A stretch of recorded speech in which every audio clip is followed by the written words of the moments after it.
I never really liked Ethan. Correction. Nobody liked Ethan. He was the kind of guy who walked into class as if he owned the place. Sharp jawline, messy hair that somehow looked perfect, and that cocky smirk plastered across his face like a permanent scar. And me? I was just me.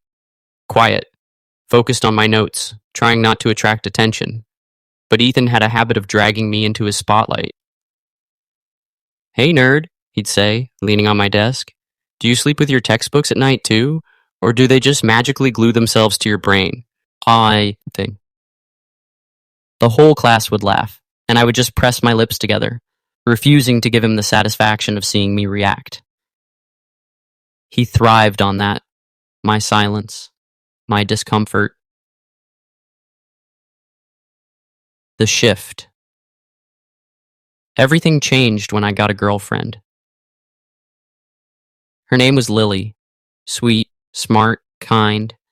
The type of girl who smiled at everyone. When we started dating, suddenly Ethan's usual mocking wasn't so funny anymore. I noticed it first during lunch. Lily and I were sitting together, sharing fries, when Ethan passed by. He stopped, his eyes narrowing just a fraction. "Oh, wow," he sneered. "Didn't think you could pull a girlfriend. Must be some kind of charity project, huh, Lily?" I clenched my fists under the table, ready to defend her, but Lily just laughed it off politely. Still, his voice had sounded different, sharpened, bitter. And from that day, his bullying changed. It wasn't casual anymore. It was personal. When Lily touched my arm in the hallway, Ethan's jaw tightened. When she kissed my cheek, his smirk faltered.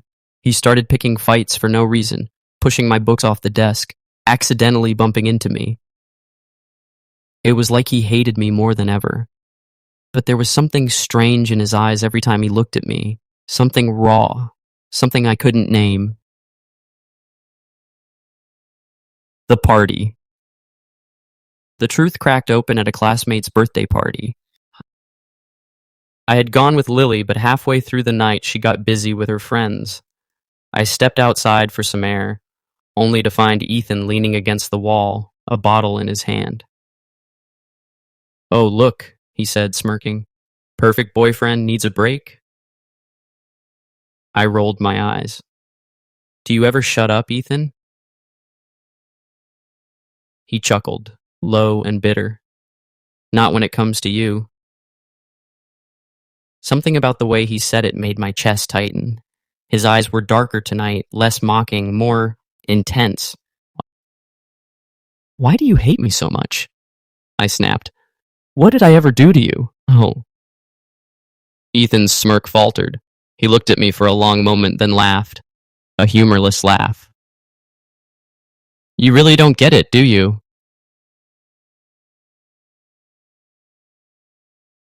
The confession. He stepped closer, too close. The smell of alcohol and mint heavy on his breath. "I talk bad to you. I bully you. I act cocky around you. Because it's the only way I could deal with it." His voice cracked. "With this." My heart pounded. This? What? His jaw clenched, his hands tightening into fists. Then, in a voice that was barely a whisper, "Because I like you, idiot." The world froze. I blinked, unable to process what I just heard. "You... what?" "I liked you from the start," he spat, eyes burning with frustration. "And I didn't know how to handle it. Watching you with Lily." His voice shook, raw jealousy spilling through. "I couldn't stand it.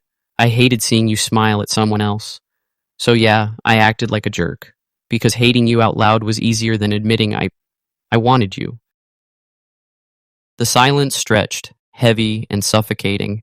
My chest ached at the raw honesty in his words. Ethan, the guy who never showed weakness, was trembling in front of me. The shift in me. I should have been angry. I should have walked away. But instead, all those years of insults, smirks, and cocky grins replayed in my head, and suddenly they looked different. I remembered the way his eyes lingered too long, the way his jokes always involved me, and only me.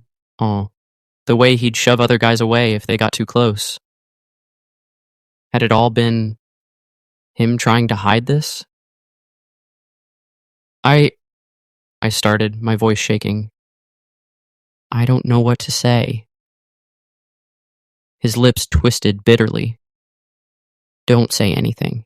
Just go back to your perfect little girlfriend and forget I said this. But when he turned to leave, my hand shot out, grabbing his wrist. Wait. He froze. Our eyes locked. And for the first time, I saw past the mask. Saw Ethan not as the cocky bully, but as a boy terrified of his own feelings. I stepped closer, my voice soft. You're an idiot, Ethan. But maybe I don't hate you as much as I thought. The ending. We didn't kiss that night, but we didn't need to. The silence between us was different now, charged, heavy with unspoken promises. Later, I broke things off with Lily. It wasn't fair to keep her when my heart was already shifting somewhere else. And Ethan? He was still rude, still cocky, still Ethan. But when his smirk curved at me now, there was something else behind it. Something I finally understood. Why Ethan did it. Because his feelings scared him. Because teasing was safer than confessing. Because loving me out loud was harder than pretending to hate me. But in the end, his jealousy betrayed him. And I finally saw the truth hidden in every cruel word